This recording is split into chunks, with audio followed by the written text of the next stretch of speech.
Local to global news at your finger tips. మీ చేతిలో ఒక ఆయుధం. Download Raw TV app. Media legend Ravi Prakash is back. Telangana రాష్ట్రంలో party మారిన ఎమ్మెల్యేలకు అనర్హత వేటు వేయాలని సుప్రీంకోర్టును ఆశ్రయించింది బీఆర్ఎస్ పార్టీ.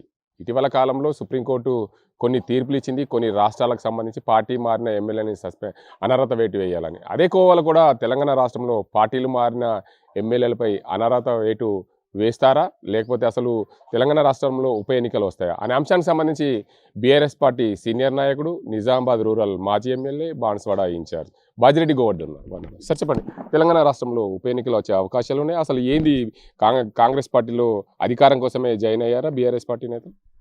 అధికారం కోసం, అధికారం చెల్లించడానికి, అదేవిధంగా ప్రభుత్వంతో లాలూచి పడి తమ సొంత పనులు చేసుకోవడానికి జాయిన్ అయిన వాళ్ళంతా. కానీ అవి ఏం జరుగుతలేవు.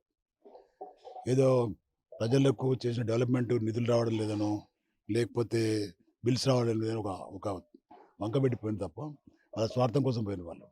వాళ్ళ స్వార్థం కోసం పోయినందుకు హైకోర్టు కూడా, మన వెస్ట్ బెంగాల్ హైకోర్టు కూడా గట్టిగా కొట్టింది. ఒక పార్టీ మారిన ఎమ్మెల్యేని కూడా రిమూవ్ చేసిన వాళ్ళు.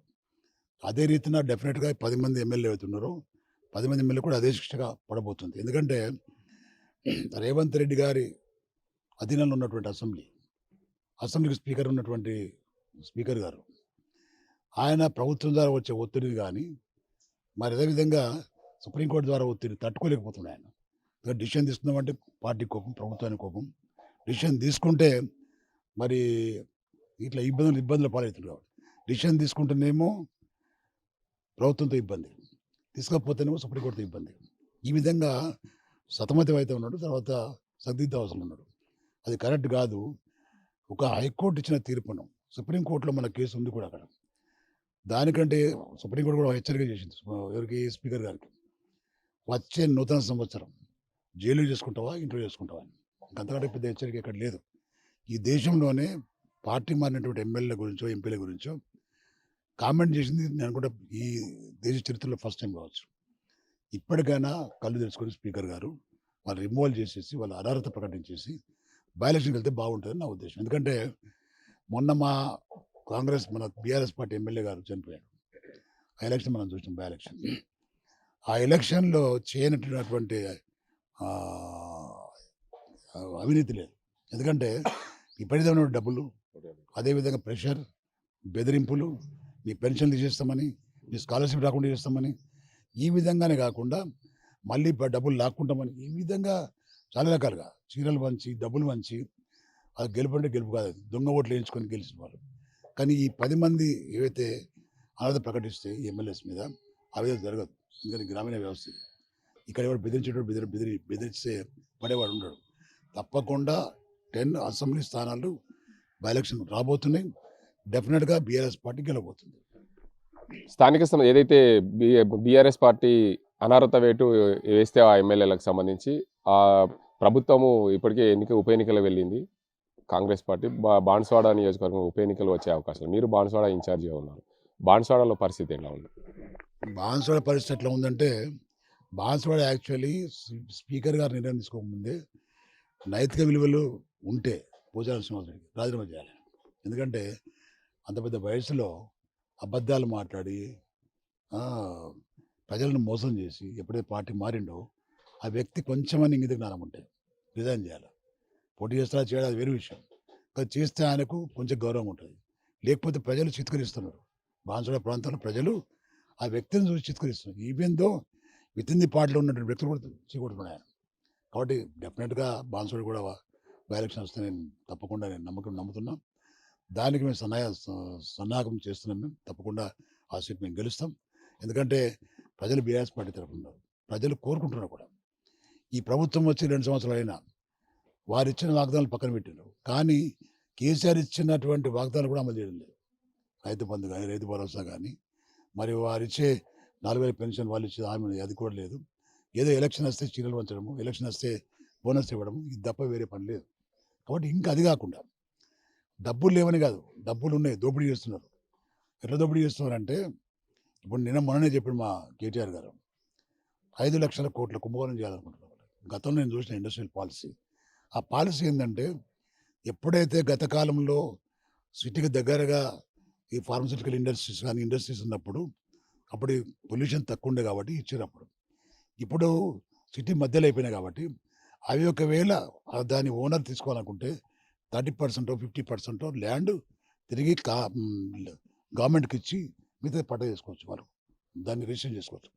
అలా కాకుండా 13% మాత్రం ఇవ్వండి మాకు, మేము రిజిస్టర్ చేస్తాం అంటే దానికి కారణం డబ్బులు తీసుకొని పోవడం. 5 లక్షల కుంభకోణం అంటే ఈ దేశంలో ఎక్కడ జరగలేదు, ఈవెన్ సెంట్రల్ గవర్నమెంట్ కూడా చేయలేదు. ఇవన్నీ దందాలు చేసేదంతా రేవంత్ రెడ్డి, దానికి సపోర్ట్ చంద్రబాబు నాయుడు. ఇవన్నీ చూస్తున్నాం మేము. ఇది ప్రజలు గమనిస్తున్నారు, ప్రజలు ఊరుకోరు. తర్వాత మేము కోర్టుకు వెళ్తాం, తప్పకుండా దీని మీద సాధిస్తాం మేము. అదేవిధంగా ఏదైతే కార్యక్రమాలు చేస్తాం ప్రతిదీ అడ్డమైన కార్యక్రమం, ఒక్క కార్యక్రమం సక్సెస్ లేదు. ఆయన అనుకుంటుండే ఏంటంటే రేవంత్ రెడ్డి ప్రజల యొక్క జ్ఞాపక శక్తి చాలా తక్కువ ఉంటుంది, ఇవాళ చెప్పింది రేపు మర్చిపోతారు అనుకుంటారు. ఎవ్వడు మర్చిపోరు. మేము గతంలో కేసీఆర్ గారు ఉన్నప్పుడు ₹1,00,000 మాఫీ చేస్తూ ఉన్నాం, 70,000 మాఫీ చేసినాం, కానీ 30,000 చేయకపోతే ప్రతిసారి జ్ఞాపకం చేస్తున్నాం. ఇది అట్లా కాదు, కొన్ని లక్షల కుంభకోణం జరుగుతుంది ఇక్కడ. అదే కాకుండా ప్రజలకు ఇచ్చేటటువంటి అప్పులు ఏవైతున్నాయో, రేవంత్ రెడ్డి ప్రభుత్వం ఇచ్చే అప్పులు, మేము ప్రజలకు ఇచ్చే బాకీ కార్డు కూడా వస్తున్నాం మేము. కాబట్టి ఇవన్నీ చూస్తున్న తర్వాత ప్రజలు తప్పకుండా రేవంత్ రెడ్డి గారికి, ఈ యొక్క పార్టీ మారిన ఎమ్మెల్యేలకు చక్కని గుణపాఠం చెప్తారని నేను భావిస్తున్నాను. ఎప్పుడైనా సరే మీరు ఏ ప్రాంతంలో పోటీ చేసినా గెలిచిన పరిస్థితులే. గతంలో కూడా పోచారం శ్రీనివాసరెడ్డి పైన బాన్స్వాడ నియోజకవర్గంలో భారీ మెజార్టీతో గెలిచారు. ఇప్పుడు కూడా ఉప ఎన్నిక వస్తే అక్కడ పోటీ చేసే అవకాశం ఉన్నాయి. డెఫినెట్గా నాకు అధిష్టానం కూడా ఆదేశించింది, మరి బాన్స్వాడ ఇన్ఛార్జ్ ఉండని చెప్పేసి. అందుకని నేను ప్రతిసారి వెళ్తున్నాను. నేను ఇప్పుడు విషయం ఏంటంటే అప్పుడు నాకు ఎవరు తెలియదు. అప్పుడు ఫస్ట్ ఎలక్షన్లో పోయినప్పుడు బాన్స్వాడకు నాకు ఎవరు తెలియదు. కానీ నేను వెళ్ళి 5 సంవత్సరాల కాలం నేను చేసిన కృషి, నేను చేసినటువంటి డెవలప్మెంట్ ప్రజలు గమనిస్తూ ఉన్నారు. తప్పకుండా వారు కోరుకుంటున్నారు కూడా, మళ్ళీ గోవర్ధన్ గారు రావాలని చెప్పి. తప్పకుండా వారి కోరిక మేరకు నేను పొద్దున్నాం.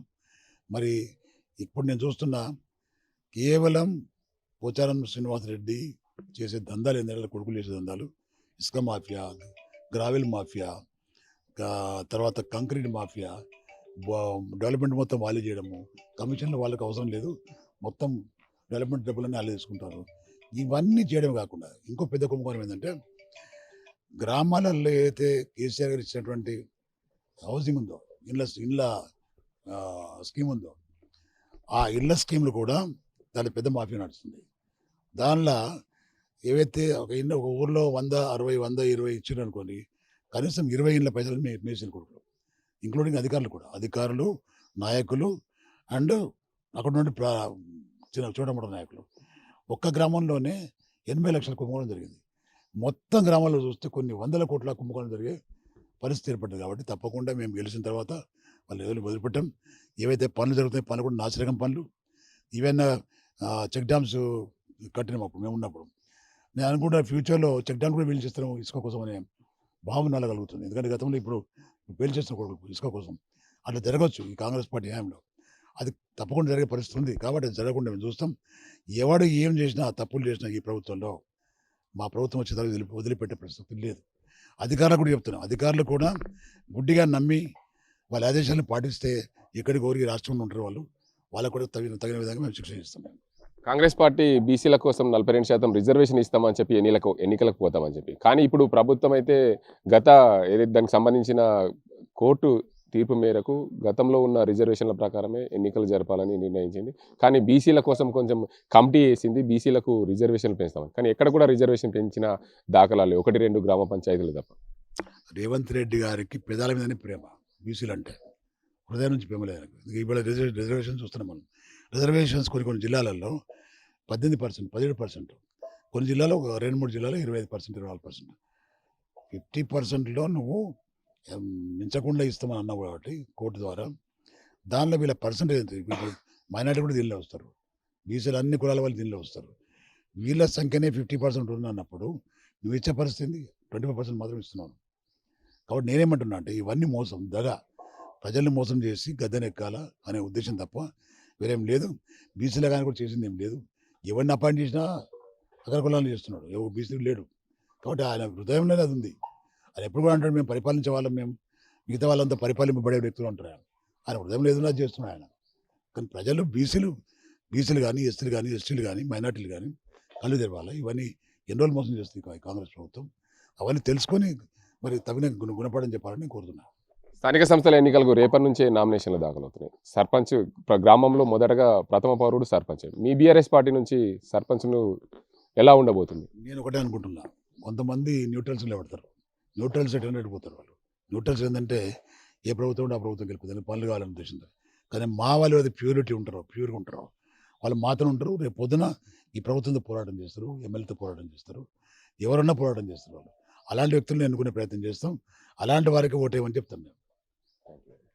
మొత్తానికి చూసుకోవచ్చు, కాంగ్రెస్ పార్టీ అధికారంలోకి వచ్చింది, పూర్తిగా మోసపూరిత హామీలు ఇచ్చి అధికారంలోకి వచ్చింది. ఎక్కడ కూడా హామీలన్నీ కూడా అమలు చేయలేదు. కాంగ్రెస్ పార్టీ ఇచ్చిన హామీలన్నీ బాకీ కార్డుగా మేము ప్రజల్లోకి పంచుతున్నాం. బాన్స్వాడ నియోజకవర్గంలో ఉప ఎన్నిక వస్తే భారీ మెజారిటీతో గెలుస్తాం. బీఆర్ఎస్ పార్టీ ఖచ్చితంగా అధిష్టానం ఆదేశించింది, నేను అక్కడ నుంచి పోటీ చేస్తాను, ఖచ్చితంగా గెలుస్తామని చెప్తున్నాం. స్థానిక సంస్థల్లో 50% రిజర్వేషన్లు మించకుండా ఇవ్వాలని చెప్పింది ప్రభుత్వం. కానీ ఎక్కడ కూడా బీసీలకు న్యాయం జరగట్లేదు. 17-18% రిజర్వేషన్లు ఇచ్చి బీసీలకు అన్యాయం చేసింది ప్రభుత్వం అని చెప్పి చెప్తున్నారు మాజీ ఎమ్మెల్యే బాజిరెడ్డి గోవర్ధన్. ఇది ఇక్కడ పరిస్థితి.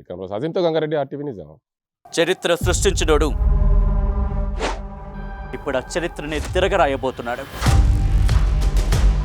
అబద్ధాల గోడల్ని బద్దల కొట్టి నిజాలను రాగా మీ ముందుంచబోతున్నాడు. నిజమైన వార్తల కోసం వెంటనే డౌన్లోడ్ చేసుకోండి రా యాప్ని.